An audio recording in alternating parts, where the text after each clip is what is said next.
Imperial Report on Saarthal, also known as The Fall of Saarthal, by Hesef Quirinus, Magus Guild scholar assigned to Imperial archaeologist Sentius Floronius.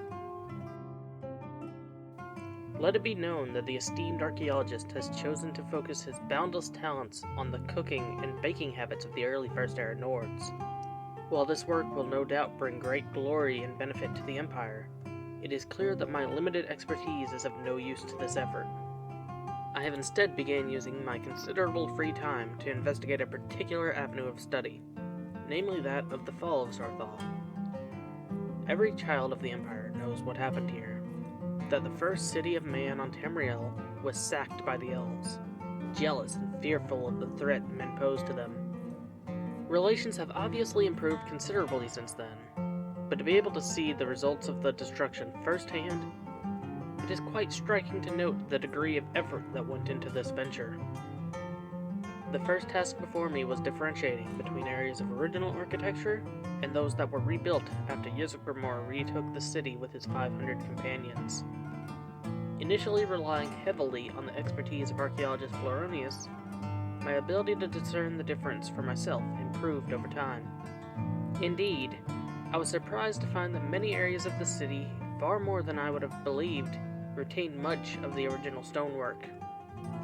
Work was clearly done to remedy the effects of the city being burned after the elves' assault, but I suspect they underestimated the durability of Nordic craftsmanship.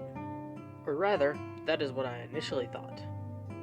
Perhaps it was a mistaken sense of pride in the accomplishments of these early men, or perhaps it was just my inexperience that led me to this conclusion. Something was amiss, though.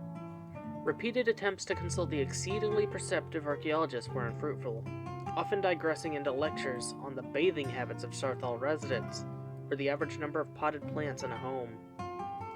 I was again forced to rely on my limited powers of observation and deduction, and so I have no conclusive results to report at this time. I can say with certainty that the initial attacks on Saarthal seem to have been very focused, and does not appear to correlate to any locations that have been established as points of defense or importance.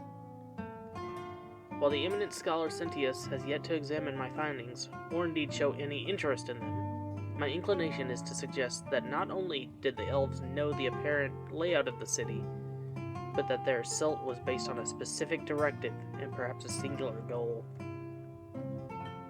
My humble investigations shall continue as time permits.